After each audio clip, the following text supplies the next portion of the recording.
Hey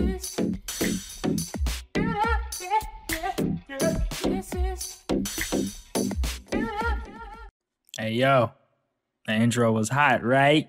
Shout out to my man Proto Dubs for making it. It was the shit.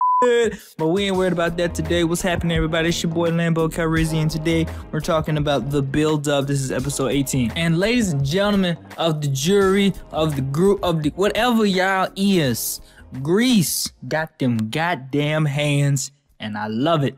Oh, I love it. Mwah, I love it. Say what y'all want about the Slash Driver and Grease and Cross Charge looking ugly. Yeah, they suits might be ugly. I do like the dubstep finishes though.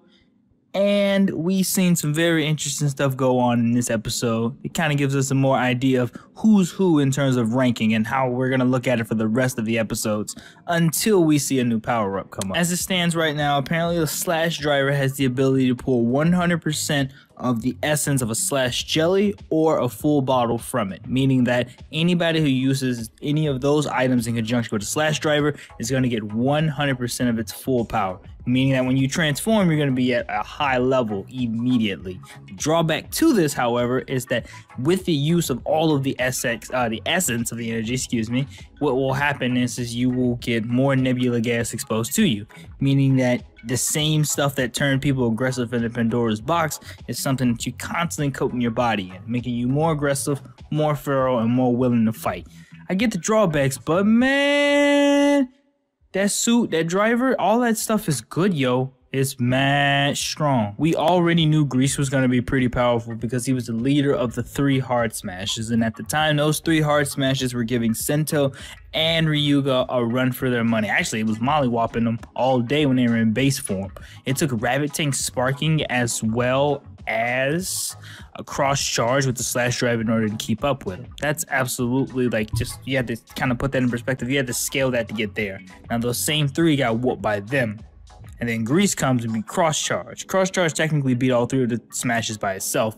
So the best way to say Grease is stronger than them is to scale by Cross Charge. So somebody using a Slash Driver better than someone else, automatically you're going to get the win off that. If you can use and tap into the energy of both the Slash Jellies and the full bottles correctly, in the case of what Grease did, then it's no-brainer that Grease would be stronger than Cross Charge. We just seen Ryuga use it once and he mollywopped everybody. Cool. He's not super unique, but he can pick up stuff on the fly. So he's got good adaptive skills, especially in combat. You got to give him his props for that. We already knew Ryuga was strong, ex-MMA fighter. He just grows stronger constantly the more he fights. He's like the Saiyan of the Kamen Rider series, and I'm totally okay with this. But in order for our boy to reach that next stage of power, he's gonna have to get mollywopped by somebody stronger than him, and Grease is gonna be that guy.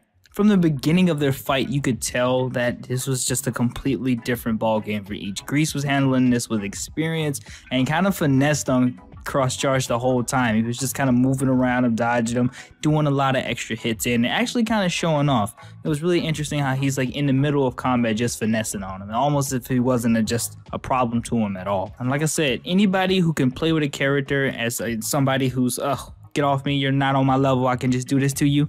After he just whooped 3 of the toughest guys already showing up in the series, not only shows how the massive scale of power is different between both Grease, and his hard smash, teammates, but we can also see the gap that Sento and Ryuga are gonna have to build, with the gap being the biggest for Sento. As a matter of fact, while we're on to Sento, I do want to say I'm so glad last week I called it when I said that the Hokuto full bottles were going to be a lot stronger than the ones that we have here. And I think we're in Sento or Toto. Let me know which one it is in the comment section below. I always get it confused. Hell, built so much like the Gundam series. For me, I almost called it the First Allegiance or some shit. So Sento goes Phoenix Robo, and then he goes Wolf Smartphone, or Smartphone Wolf. That's what it is.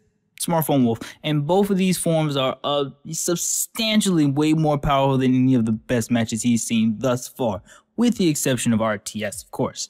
We got to see Sento pretty much just go 2 bottles in, and I can handle this hard smash, who was giving me an entire episode's worth of problems last week.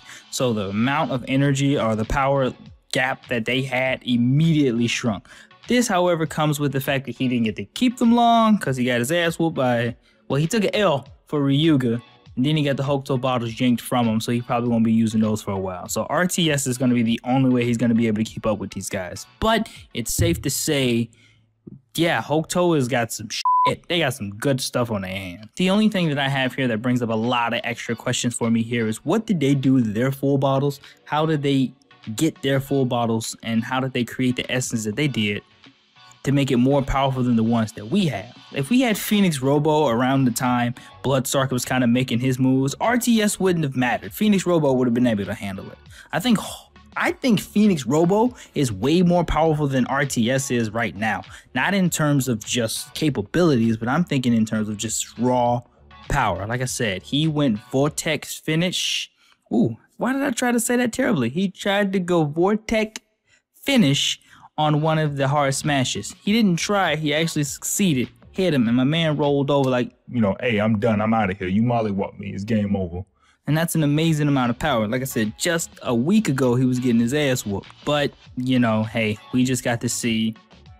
For every celebration that we got in a good fight, we also got Grease here. I'm not saying Grease is going to be Jiren level strong for the rest of this series. However, I will say he's going to be a very tough opponent for both Ryuga and Sento to face.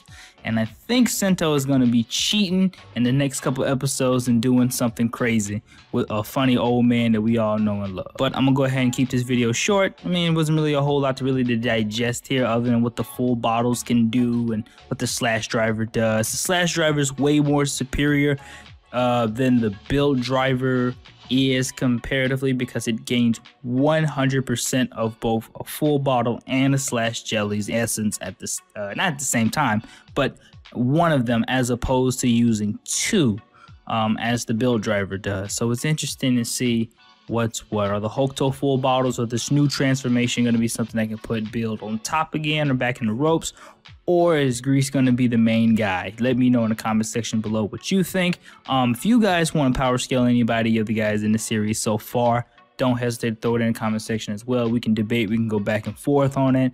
Man, I just need to figure some stuff out too. I kind of have an idea of what I want to do. I haven't put any math down yet. There's no real reason to. No crazy feats have been just like gone off in Build that I think is we really need to look at, minus some of the couple episodes with Gorilla Mons and things of this nature. Gorilla Mons is really the only one I really think is a form that I'd really be like, holy shit, it's way more powerful than we think it is. If you enjoyed this video, don't hesitate to give me a like, subscribe to the channel for more Super Sentai and Kamen Rider weekly goodness. Like I said in the comment section below, if you got any questions or concerns about power scaling, you're interested about who's stronger than who, what do I think about this? What do you think about this? How do you think the Slash Jellies and full bottles with the Slash Driver affect how this is gonna be able to, progress in the future? Are we gonna see more stronger Hokuto bottles? Is the third faction have more full bottles that are stronger than the previous two factions? We don't know. These are so many questions that we have to ask ourselves, and every time we get an answer, it feels like we get 10 more questions that came with. But I'm here to argue it, debate it, and talk it. So if you guys have any, let's do it. We'll do it in the comment section. We'll do it on Discord. We'll do it on Twitter. Just get at me. We'll talk about it. I'm Lambo Calrissian, reminding you guys to keep calm and Toku on.